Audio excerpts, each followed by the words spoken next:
I won't let my man have to tell about Bronny. How you feel about Bronny? I don't like Bronny James. I don't. I just feel like he's just one of those, my dad's here. You can't tell me what to do. He's a little kid running around. I think he should be in the G League. He's not ready to play in the NBA right now. He's not ready to play in the NBA first and foremost.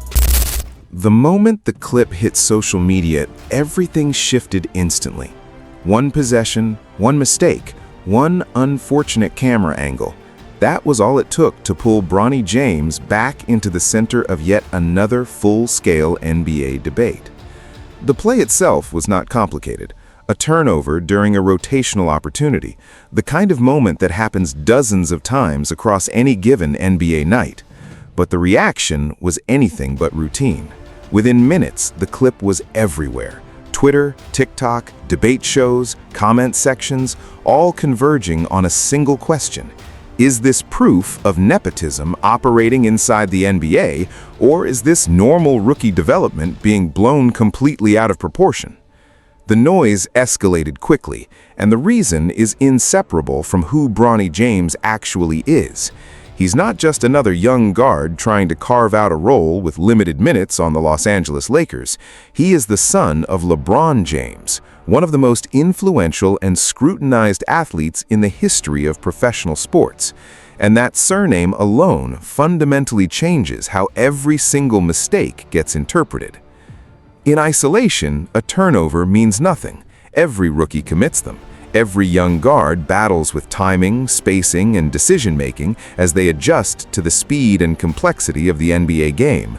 But Bronny does not exist in isolation. He exists inside a narrative machine that amplifies everything it touches.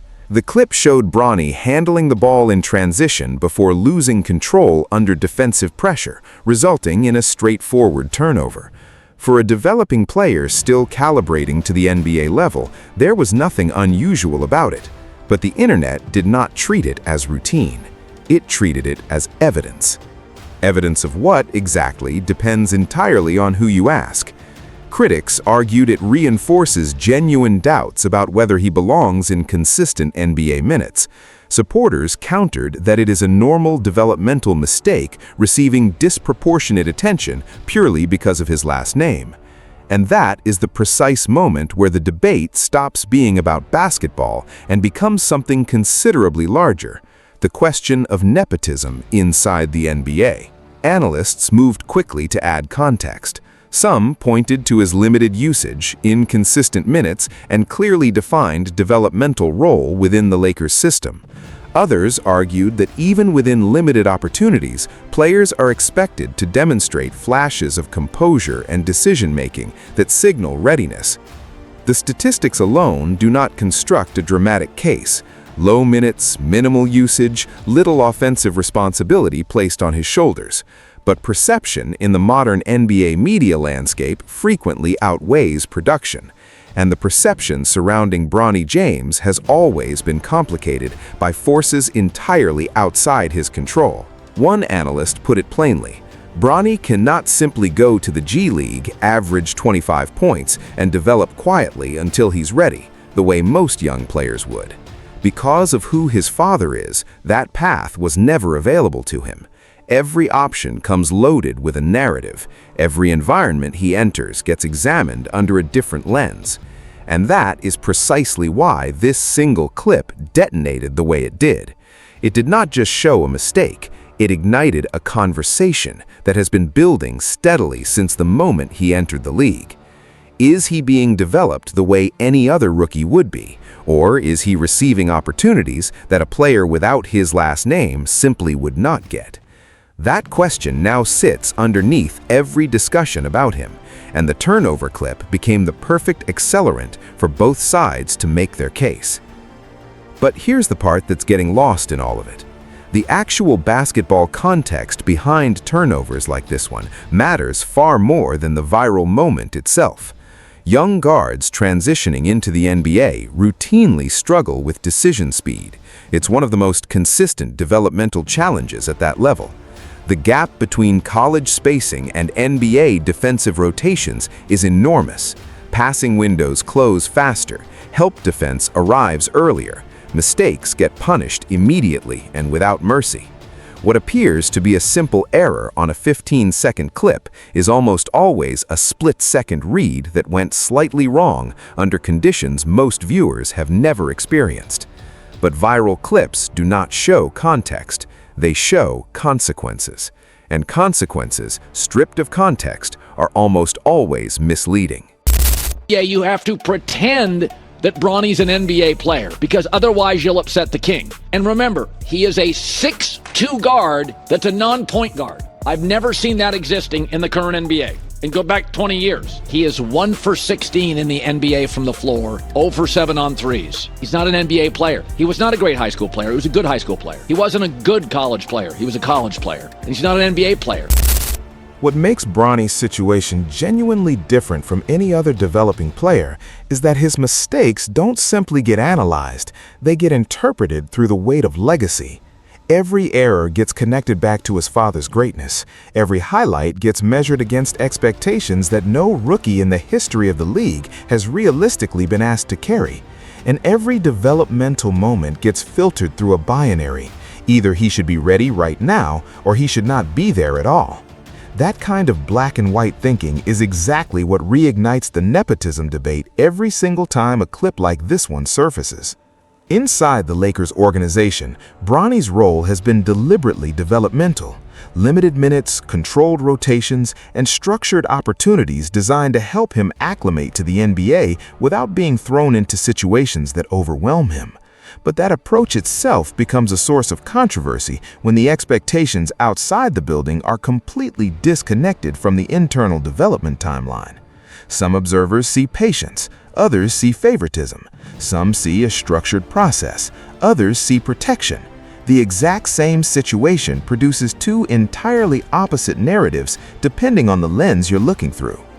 And this is where things get genuinely dangerous, because viral NBA culture no longer allows development arcs to exist without constant interruption. A player cannot simply grow over time without being labeled early and often. One mistake becomes a data point. 2 mistakes become a declared trend. A brief highlight becomes proof of untapped potential. A turnover becomes proof of nepotism. The internet compresses what should be multi-year development timelines into instant, permanent conclusions. And Bronny is experiencing that compression in real time on one of the largest stages in professional sports. The nepotism argument gained traction specifically because of timing and visibility working against him simultaneously. His minutes are already limited, which means every single possession he is handed carries disproportionate weight. When a mistake occurs inside that narrow window, it registers far more visibly than the same mistake would from a regular rotation player logging 25 minutes a night. Critics point out that most undrafted or late second-round players do not receive the same level of patience and organizational support. Supporters counter that no other player in the league is operating under the same global microscope either. Both arguments are legitimate. Both exist simultaneously. And that is precisely why this debate never actually resolves. It simply cycles on a loop, waiting for the next clip to restart it. The emotional dimension cannot be set aside either. Being LeBron's son means Bronny is not simply developing as a basketball player. He is developing as a symbol. Every mistake gets amplified because fans are not watching a routine rookie find his footing. They're watching a legacy extension play out in real time. That dynamic generates a specific kind of pressure that virtually no player in NBA history has ever had to navigate. And when that pressure intensifies, every mistake expands beyond its actual size. At the same time, those who push back against the nepotism narrative make a point worth taking seriously. Bronny spent years in structured high-level development environments, training alongside elite players and building a basketball foundation long before he ever stepped into an NBA arena. Being LeBron's son may open certain doors, but it does not execute plays, defend possessions, or allow a player to survive NBA rotations on name alone. Once a player is inside the league, performance becomes the only currency that actually matters. And that is exactly where Bronny is being evaluated right now, not on his surname, but on his possessions. The viral clip also illuminates something broader about the current state of NBA media culture that extends well beyond Bronny's situation. Moments no longer stay isolated. A single mistake now generates a complete narrative cycle within hours. Analysts break it down frame by frame. Debate shows use it as the launching point for much larger arguments. Fans transform it into either a meme or a piece of evidence depending entirely on their existing position. And somewhere inside that process, the actual developmental reality of the player disappears entirely. Here is what very few people are discussing openly.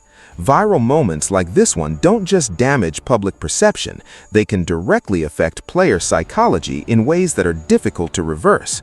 Bronny has not publicly responded to the criticism, but young players are acutely aware of everything being said about them online. Sustained exposure to amplified criticism, even when that criticism is exaggerated or stripped of context, can gradually reshape confidence and alter decision-making in real games. Instead of playing instinctively and freely, players begin overthinking, prioritizing mistake avoidance over natural execution. That shift is subtle, but in the NBA, subtle shifts in mental approach can meaningfully alter an entire development trajectory. The Lakers now find themselves managing something beyond basketball decisions. They're managing narrative pressure alongside player development. Every minute Bronny plays gets evaluated not simply as a developmental step, but either as validation or controversy depending entirely on what happens during that possession. If he plays well, it becomes proof he belongs. If he struggles, it becomes ammunition for skepticism. There's almost no neutral interpretation remaining. Everything becomes evidence for one side of the argument or the other, regardless of what actually occurred on the floor. The nepotism debate itself is not a new concept in professional sports. The NBA has seen family connections produce everything from role players to franchise stars across multiple generations. But none of those situations have carried anything close to the spotlight that surrounds Bronny. That's why even ordinary mistakes transform into cultural conversations that extend far beyond basketball. The discussion is no longer contained to development and readiness. It has expanded into broader questions about fairness, access, and whether the children of generational superstars face unfair scrutiny or unfair advantage, or more accurately, whether they face both simultaneously. And that is precisely why this debate resists any clean resolution, because both sides are partially right. Yes, Bronny benefits from a level of visibility that most rookies will never experience, but he also absorbs a level of scrutiny that most rookies could never withstand. Yes, he receives opportunities, but those opportunities arrive carrying a pressure that distorts the perception of even the most routine mistakes. That fundamental contradiction is the core of everything being argued. The clip will eventually fade, the way every NBA moment eventually does, but the narrative it triggered will not disappear with it. Every future Bronny possession will now be viewed through this established lens: development versus nepotism, patience versus pressure, potential versus proof. And that means every mistake going forward will carry additional weight, whether that weight is deserved or not. At the center of it all is a young player still searching for his rhythm inside the hardest league in the world, under the most intense spotlight imaginable. And while the external debate continues circling questions of fairness, opportunity, and what his presence in the league actually represents, the reality on the court remains straightforward. The NBA does not pause for narratives to settle. It keeps moving, keeps evaluating, and keeps turning ordinary moments into something far larger than they actually are. Which leaves the conversation exactly where it began, only considerably louder now. Was this simply a normal rookie turnover that got blown completely out of proportion by a media culture that cannot resist a compelling storyline? Or is it early evidence that Bronny James will permanently be judged by a different standard, not because of what he does, but because of who he is and what his very presence in this league is understood to represent?